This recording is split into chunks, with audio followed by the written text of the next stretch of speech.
Well, a very good evening to you and many thanks for joining us on Trending News this hour here on Lookuptv on a day when the country's top leadership held its first National Prayer Day at Safari Park Hotel, an event skipped by the opposition coalition ahead of the tabling of the finance bill in the National Assembly for the second reading. Remember, you can watch this particular bulletin live across all our social media platforms. Now, President William Ruto has today led top government leaders and other dignitaries in praying for the nation during this year's National Prayer Breakfast held in Nairobi. The prayers centered majorly on peace and tranquility of the country as leaders called for reconciliation to foster a united front in addressing pressing national issues. Take a look at how the event unfolded.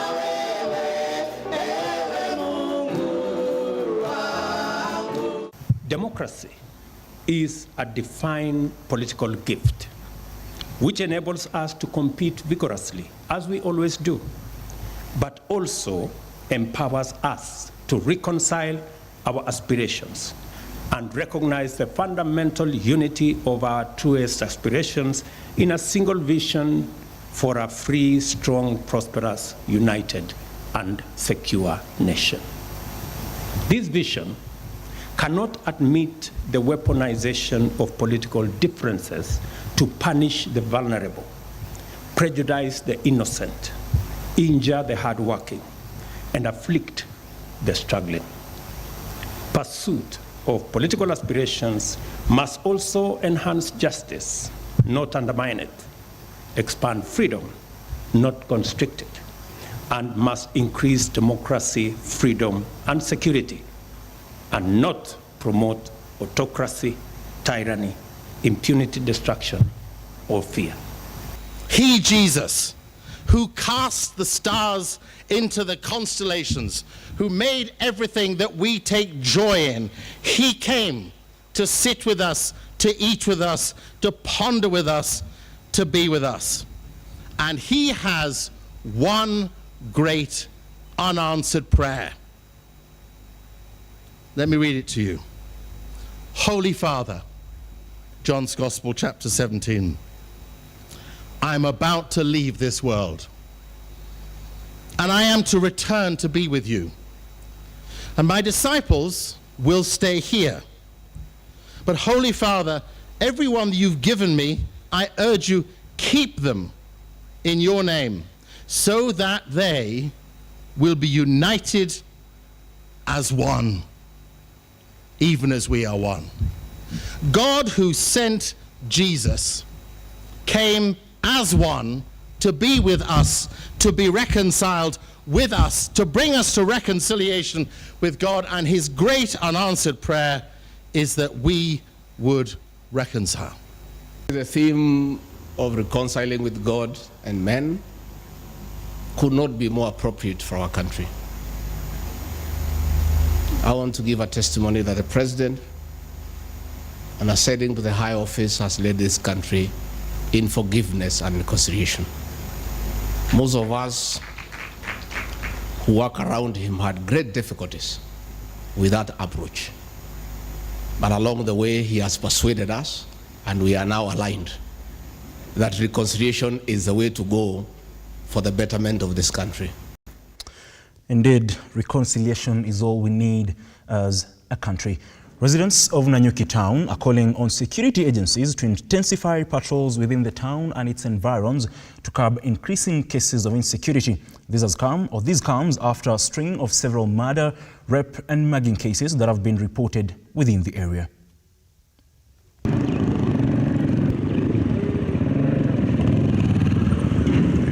Hizi sisi watu wengi hapa wamama hatuko kazi, juu unaenda kazi unapata nyumba yako imevamiwa, imeibiwa, kile chenye uko nacho kwa nyumba kishaenda.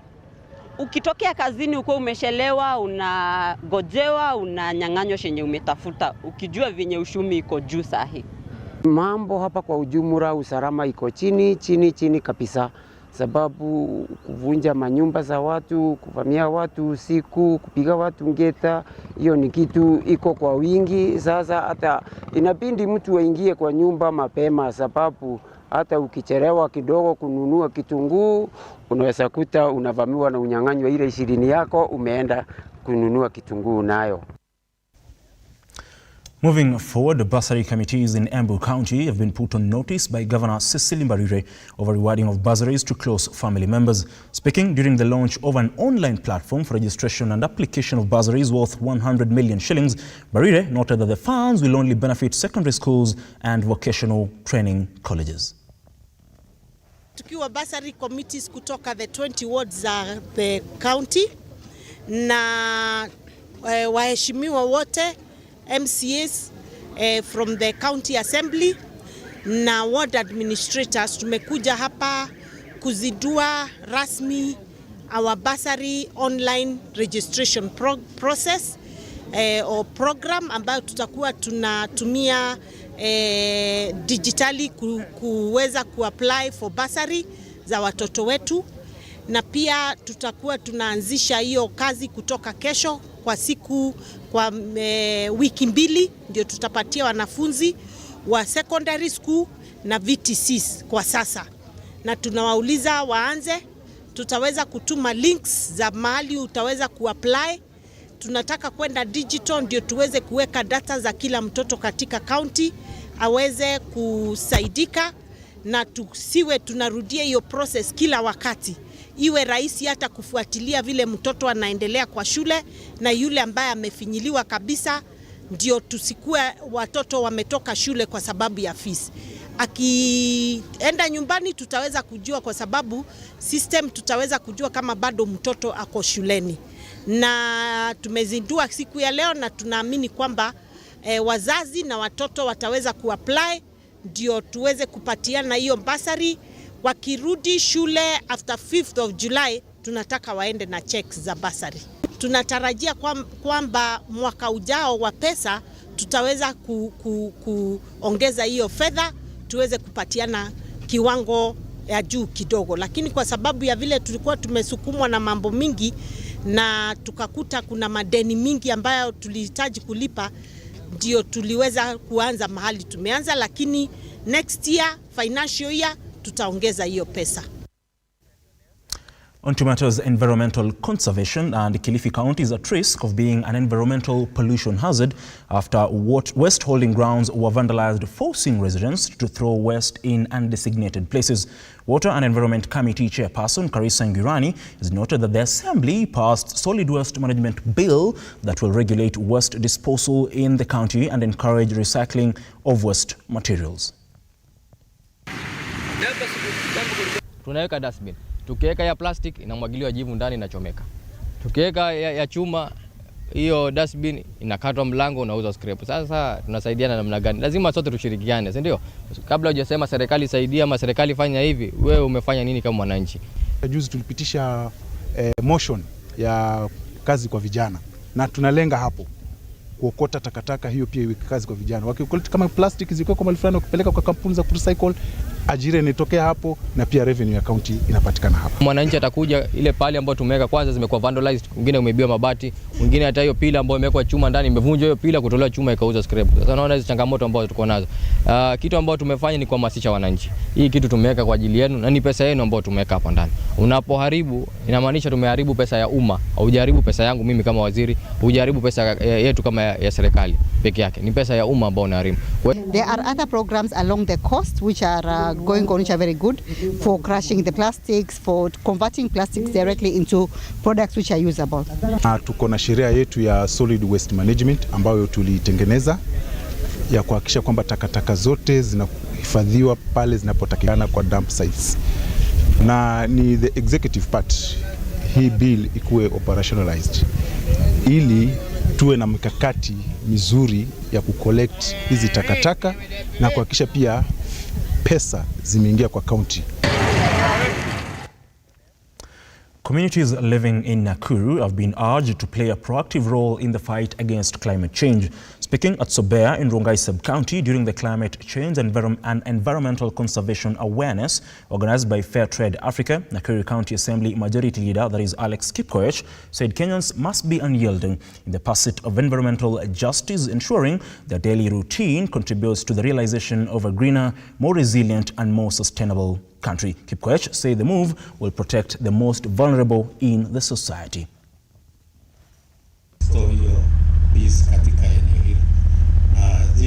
In most cases, we have actually been measuring on tree planting. But of course, climate change alone does not come with tree planting.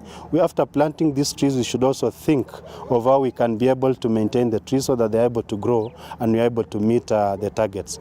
In brief, we shall be visiting various places, and we are targeting public institutions and private schools also, and public schools, because in those places we have children and administration and management that can be able to protect and take care of these trees that we are planting.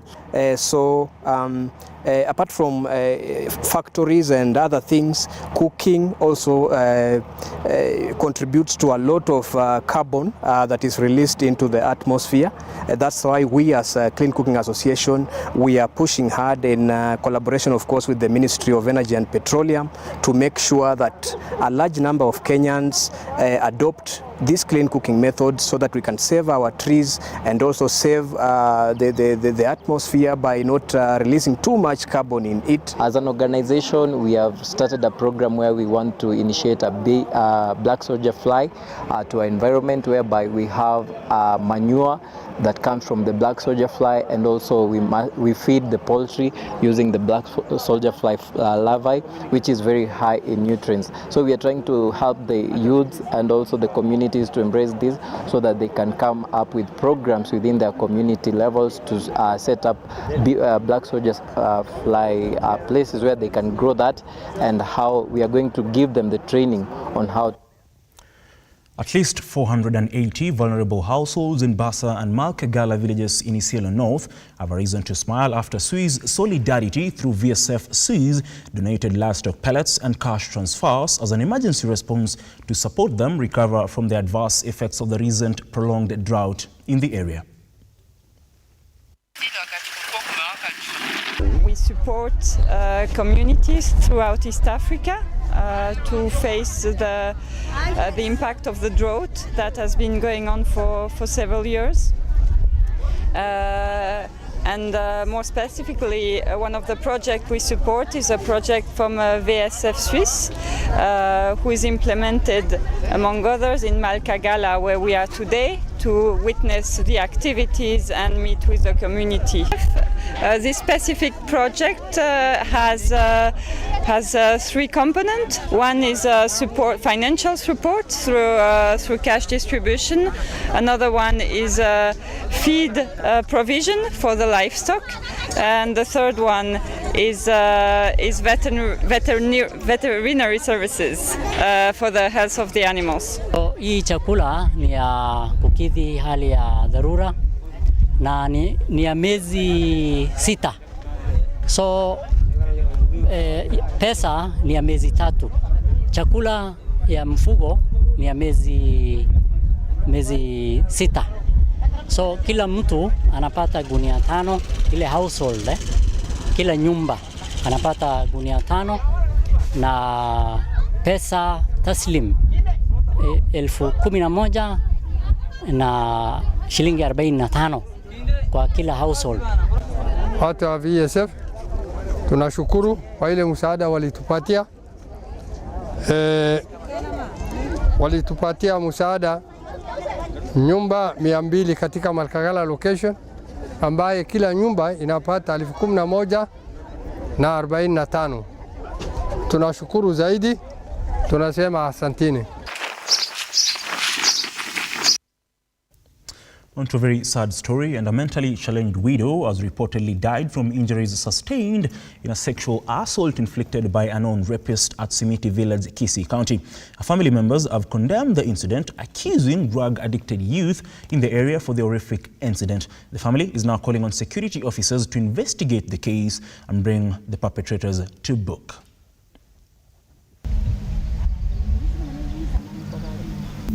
Kuna rafiki yake ya kanisa yake wanaenda na yeye, akakuja akaniambia wacha tumpeleke hospitali. Nikamwambia mama, ni mungumu kwangu, wewe mpeleke nitoke nyuma.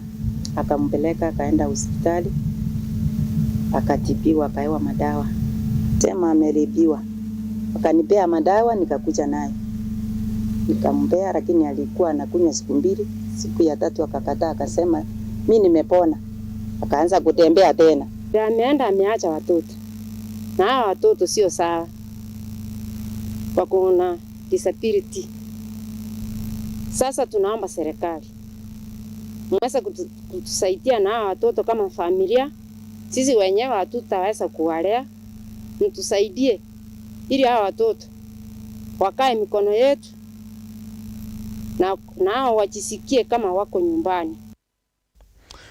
Now, on to sports. And FC Leopards National Executive Committee has today stripped off Eugene Mukangola and Peter Thiongo from their captaincy roles in the team with immediate effect. The decision has been made after the two were faced with disciplinary issues following alleged absconding of practice.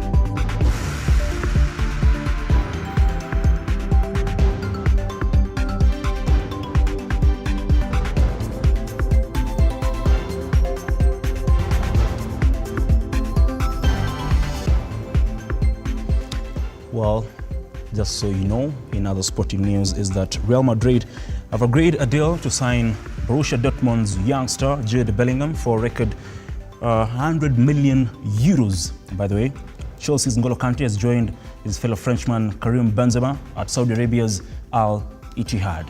Now, that is all that we had for you this particular evening here on Trending News at Lookuptv. Join me later on at 9 p.m. on The Insight Tonight, ahead of the tabling of the finance bill in the National Assembly tomorrow. Until then, do yourself a great evening, and like always, God bless.